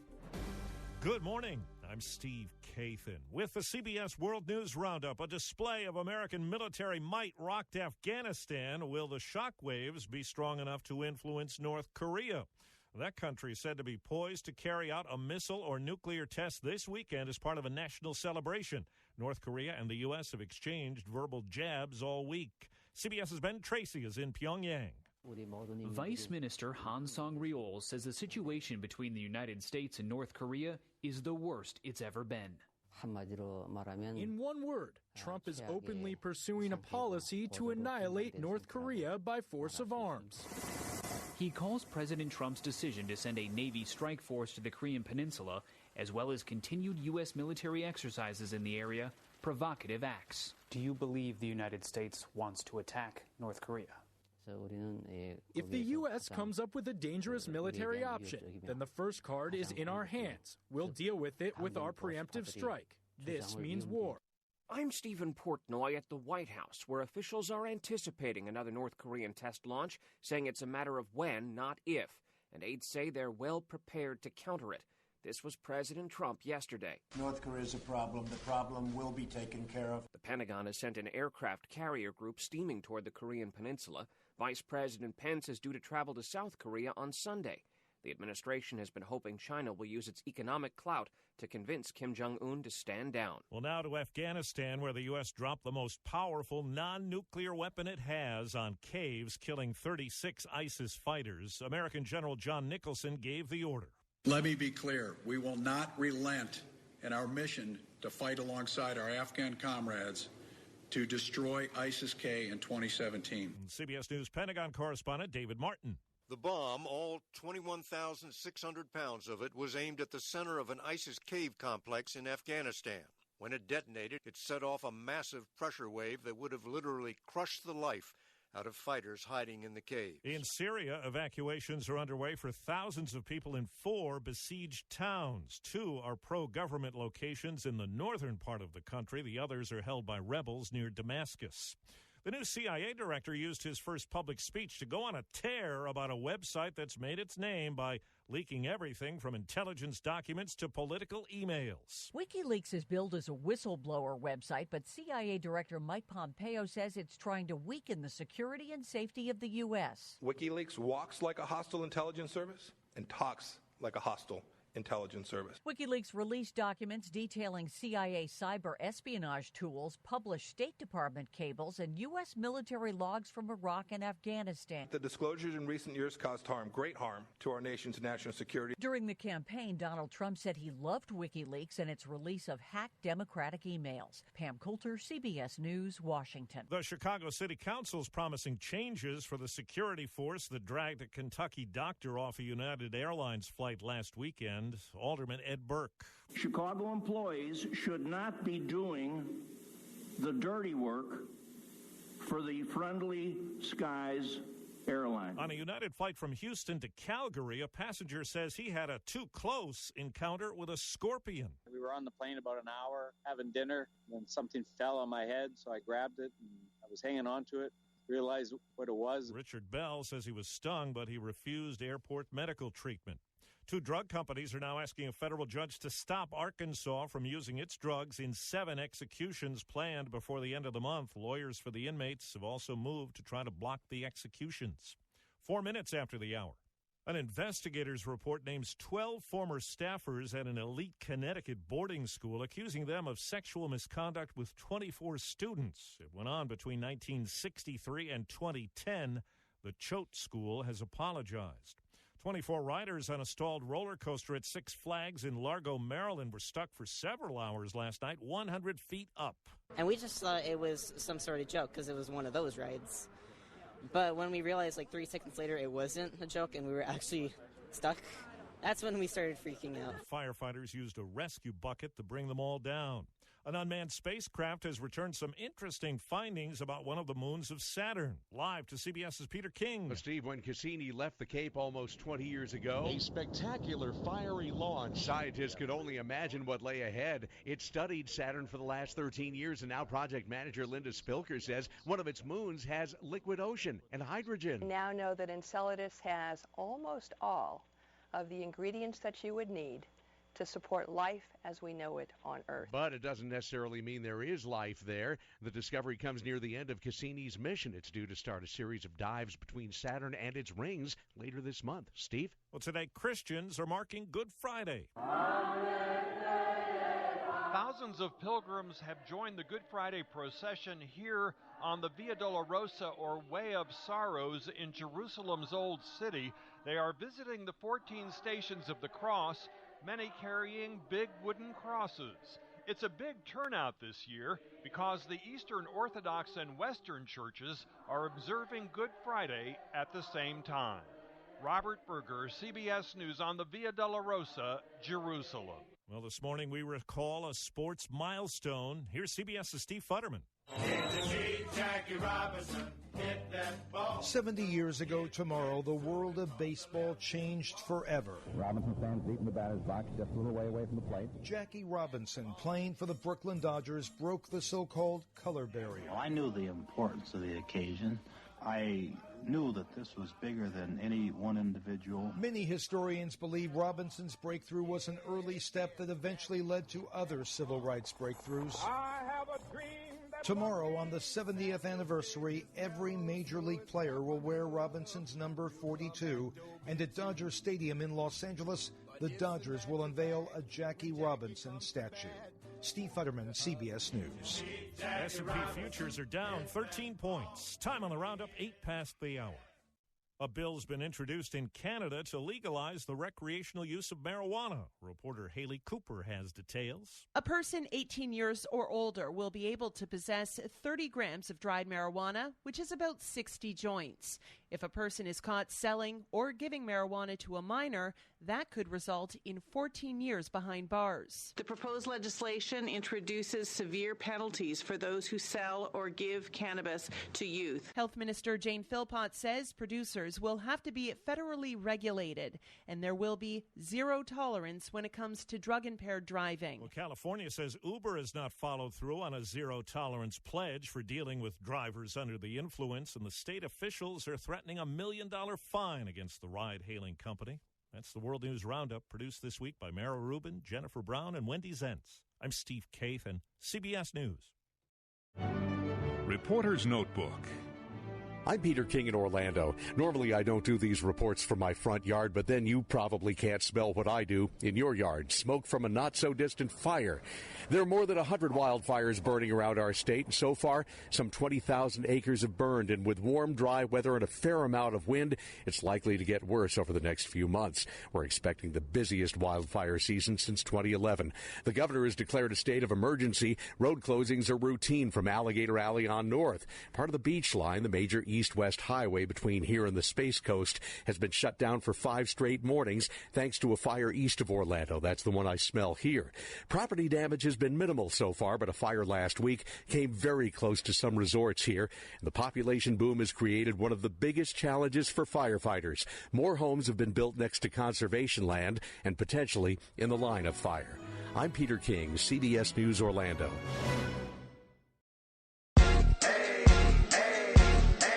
I got a condo in Manhattan. Baby girl, what's happening? You and your ass invited, so gonna get to clapping. Go pop it for a plan, pop it for me. Turn around and drop it for a plan, drop it for me. I'll rent a beach house in Miami. Wake up with no jammies. Lobster tail for dinner. Julio served that scampi. You got it if you want it. Got it if you want it. Said you got it if you want it. Take my wallet if you want it now. Jump in the Cadillac. Girl, let's put some miles on it. Anything you want, just to put a smile on it. You deserve it, baby. You deserve it all. And I'm gonna give it to you. Gold jewelry shining so bright. Strawberry champagne on us. Lucky for you, that's what I like. That's what I like. Lucky for you, that's what I like. That's what I like. Sex by the fire at night. Silk sheets and diamonds, all white. Lucky for you, that's what I like. That's what I like. Lucky for you, that's what I like. That's what I like. I'm talking trips to Puerto Rico. Say the word and we go. You can be my flica.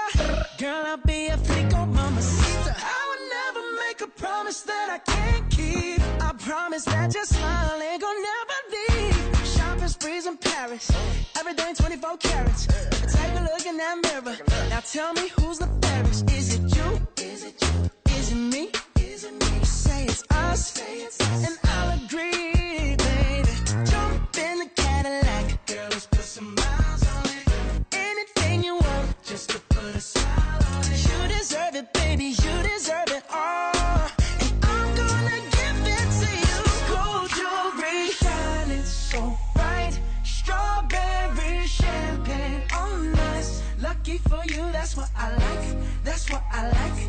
Lucky for you, that's what I like. That's what I like. Sex by the fire at night. Silk sheets and diamonds, all white. Lucky for you, that's what I like. That's what I like. Lucky for you, that's what I like. That's what I like.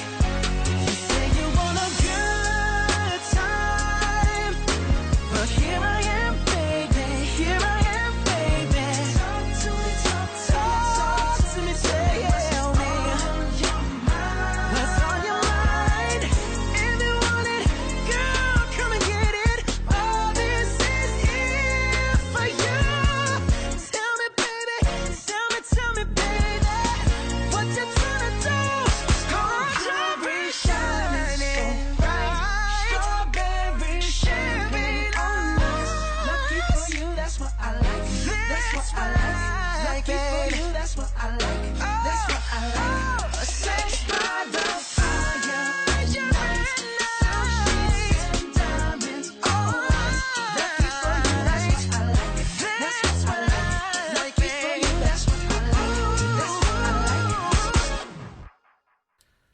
Omar is wrapping up this edition of Joe Hafner's Digital Jukebox. Not Digital Jukebox. The Breakfast Soup. Good Lord. Screwed up the name of my own show. Because I wanted to mention the Digital Jukebox. The next episode of the slow down, Joe. Make the words count. The next episode of Joe Hafner's Digital Jukebox is coming your way Monday night at 6 o'clock Central Daylight Time right here on the Joe Hafner Media Network. And next week's theme, this upcoming week's theme, I should say, will be songs talking about death and taxes. Am I not mistaken? Or did we do that this week? I've done so many shows in a row I've already forgotten. No, we did death and taxes this week. It's songs about... well, anyway, tune in Monday. I'll get it straightened out. I know I've recorded something. I just don't remember what it was. Oh, it's Earth. That's right, Earth Day. Getting ready for Earth Day. Or is that coming up later in the month? Anyway, tune in Monday. This is what happens when you run on about 4 hours of sleep to try to do a show like this. But anyway, seriously enough, thanks for tuning in or downloading me, as the case may be. And be sure to check out my website, www.joehaftermedia.com. That's joehaftermedia.com. Also, feel free to drop me an email anytime you like. And make fun of my bloopers. Because you gotta have a little fun with yourself every now and then. Anyway, joehaftermedia@gmail.com is where you can send those emails. joehaftermedia@gmail.com. No one ever said it was going to be easy, and ain't that the truth? But then, should it be? Do the right thing. I'll catch you on the flip-flop. Take care, my friends. And have a happy Easter. One more thing. My time is up. Thank you for yours.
Okay, Google, what is the Whopper Burger?